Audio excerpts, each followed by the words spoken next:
बोलो कृष्ण कन्हैया लाल की जय। श्री गिरिराज महाराज की जय। अखंड मंडलाकारं व्याप्तं येन चराचरं तत्पदं दर्शितं येन तस्मै श्री गुरुवे नमः। भक्ताविलासाचरितानुसारी दुग्धाधिचूरेण यशो विसारी कुमारिकानंदित घोषुनारी मम प्रभु श्री गिरिराजधारी। बोलो गिरिराज महाराज की जय। हम आप सब नित्य श्रीमद् भगवत गीता का सत्संग गायन और श्रवण कर रहे हैं। उसी क्रम में कल तक हमने द्वितीय अध्याय तक का श्रवण किया। आज हम तृतीय अध्याय में प्रवेश करेंगे, तो श्लोक की तो व्याख्या नहीं करेंगे, लेकिन तृतीय अध्याय की जो भूमिका है, अब तक हमने क्या श्रवण किया उसका थोड़ा से हम चर्चा करेंगे। महाराज, श्रीमद् भगवत गीता का जो उपदेश है यह मनुष्य मात्र के लिए जो इस आधारित है, ये नहीं कि एक आदमी के लिए, ये मनुष्य मात्र के अनुभव पर आधारित है, प्रत्येक व्यक्ति के लिए अनुरूप है। इसका दिव्य उपदेश जो हुआ है दूसरे अध्याय के 11वें श्लोक से आरंभ करने के पर सबसे पहले भगवान यह स्पष्ट करते हैं कि शरीर और शरीरी, भगवान कहते हैं भाई अर्जुन, शरीर और शरीरी ये एक दूसरे से सर्वथा भिन्न है, इनको एक नहीं समझना चाहिए, हमेशा अलग है महाराज। और शरीर जो है ये अनित्य है, असत है, एक दिशीय है, नाशवान है। और शरीरी जो है, आत्मा जो है वह नित्य है, सत्य है, सर्वव्यापी है, अविनाशी है। ये अंतर है, बिल्कुल अलग है दोनों, ये भगवान बताते हैं। अतः नाशवान वस्तु का विनाश देखकर दुखी नहीं होना चाहिए, भगवान कहते हैं। और अविनाशी वस्तु की अविनाशता देखकर उसे बनाए रखने की इच्छा नहीं करनी चाहिए। विवेक कहा जाता है इसे। कर्मयोग, ज्ञान योग और भक्ति योग, ये 3 योग बताए गए हैं।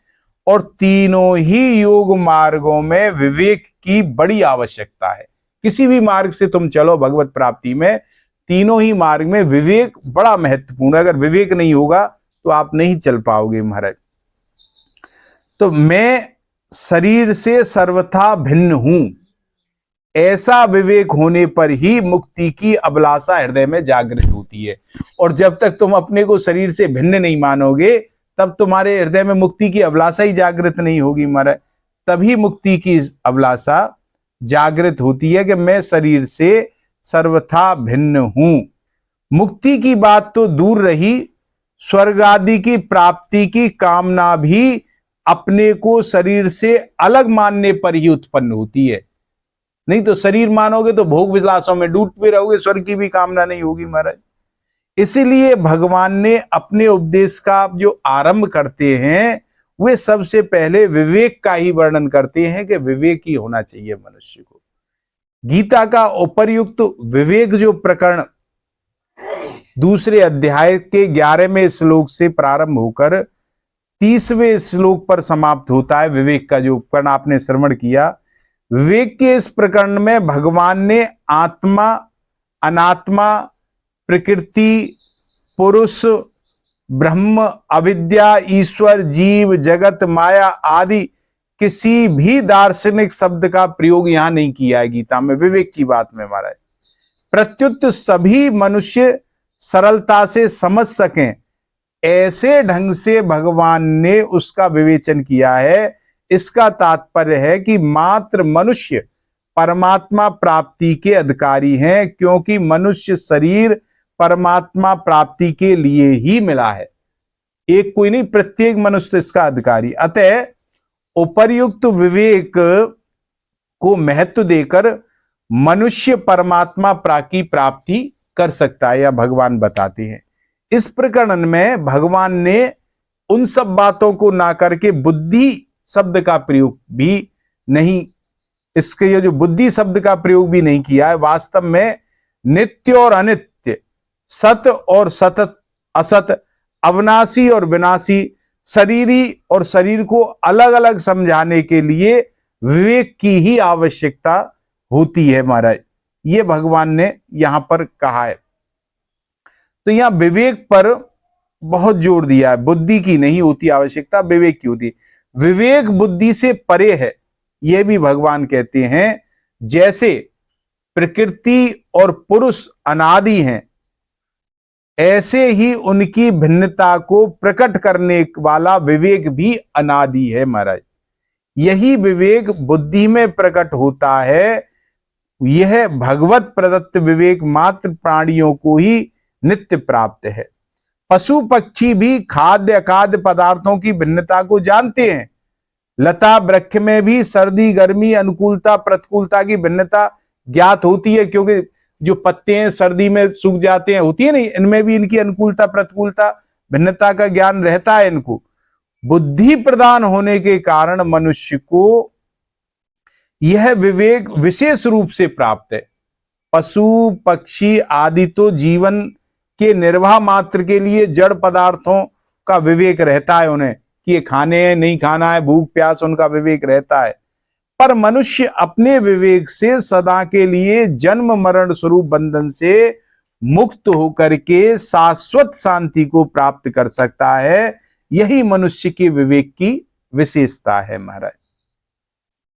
विवेक जागृत होने पर अर्थात शरीरी और शरीर की भिन्नता का अनुभव होने पर अपने कहलाने वाले शरीर इंद्रिया मन बुद्धि संसार सर्वथा संबंध से विच्छेद हो जाता है। जब विवेक जागृत होता है, जो कि वास्तव में है, और बुद्धि शुद्ध तथा समय हो जाती है, अर्थात बुद्धि का विस्मय जो होता है, विषम स्थिति, वो मिट जाती है उसकी। कर्म योग में बुद्धि के एक निश्चय की प्रधानता है। व्यवसायत्मका बुद्धिर के हे, व्यवसायत्मा का अब जो कि वास्तव में और बुद्धि शुद्ध तथा सम हो जाती है, अर्थात बुद्धि का विस्मय मिट जाता है। तो यहां कर्मयोग और ज्ञान योग सब में बताया आपको। मनुष्य का जब अपने कल्याण अथवा परमात्मा प्राप्ति की एक निश्चय हो जाता है, तब उसे अनुकूलता और प्रतिकूलता बाधा नहीं पहुंचाती उसे, और इस प्रकार बिना कुछ किए ही उसकी बुद्धि स्वतः सम होने लगती है महाराज।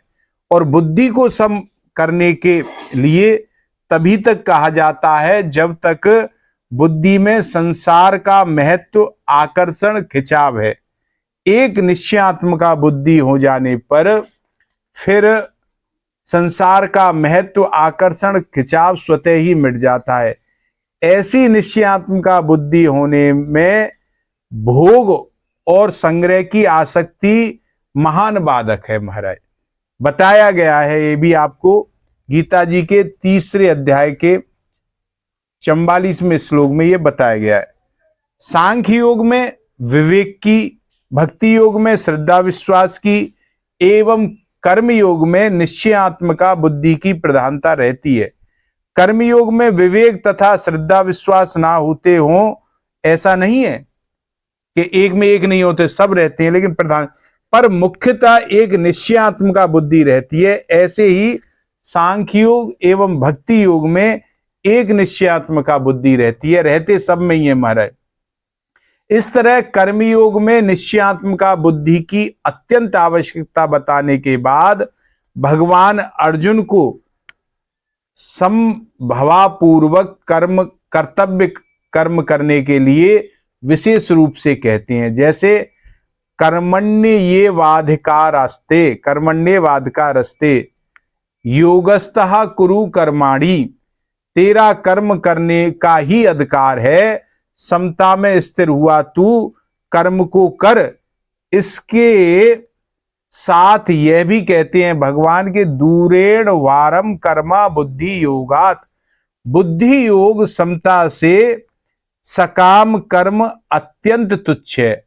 और आगे कहते हैं भगवान बुद्धयो शरण मन विंचमा, बुद्धि युक्तो जहाती है उभे सुकृत दुष्कृते तस्माद्योगाय युजस्व योगम कर्मसु कौशलम। तू समबुद्धि का आश्रय ग्रहण कर समता पूर्वक कर्म करने वाला पुरुष पाप और पुण्य दोनों का जहां जीवित अवस्था में ही त्याग कर देता है। इसलिए तू समता की प्राप्ति के लिए ही प्रयत्न कर, क्योंकि समता ही कर्मों की चतुरता है। अर्जुन के मन में युद्ध ना करने का आग्रह पहले ही था। पहले अध्याय के 21वें श्लोक में अर्जुन कहते हैं कि महाराज, युद्ध में अपने कुल को मारकर मैं अपना हित नहीं देखता। जब मैं अपने कुटुंबियों को मार दूंगा इसमें मेरा हित नहीं है। अर्जुन कहते हैं नाचा श्रेयो अनुपश्यामी हत्वा स्वजन महावे। फिर 45वें श्लोक में कहते हैं अर्जुन, अहो शोक है कि हम लोग बुद्धिमान होकर भी युद्ध रूप महान पाप करने को तैयार हो रहे हैं। अर्जुन ये भी कहते हैं अहो बत महत पापम कर्तुम व्यवसिता वयम। और आगे दूसरे अध्याय के 5वें श्लोक में अर्जुन कहते हैं कि मैं भिक्षा का अन्न खाना श्रेष्ठ समझता हूं पर युद्ध नहीं करना चाहता। तो अर्जुन के मन में युद्ध करने की ना थी। श्रेयो भोक्तम भोक्ष्यमपि हम लोके। और 9वें श्लोक में तो भगवान की आज्ञा उत्तिष्ठ परंत जो है के विरुद्ध भी अपना निर्णय ही सुना देते हैं अर्जुन कि मैं युद्ध नहीं करूंगा। ना योत्सये, ये गीता में कहते हैं। तो यह नियम है कि अपना आग्रह रखने के से श्रोता वक्ता की बातों का आशय अच्छी तरह से नहीं समझ सकता। अपनी बातें रखते रहेगो तो यही कारण है कि अपना युद्ध ना करने का आग्रह, पूर्वाग्रही है जाए ना हम काऊ के बारे में हमने पहले सोच बना ली तो फिर वो बाकी जो सही बात हमारी समझ में नहीं आएगी।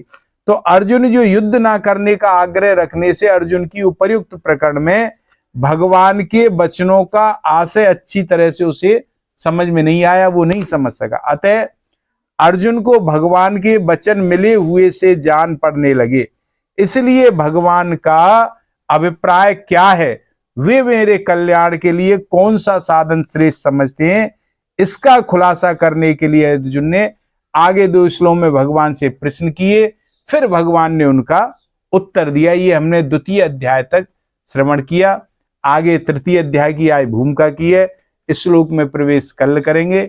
आज यहीं विश्राम करके 2 मिनट नाम संकीर्तन, फिर विश्राम करेंगे। राधे राधे गोविंद गोविंद राधे, राधे राधे गोविंद गोविंद राधे, राधे राधे गोविंद गोविंद राधे,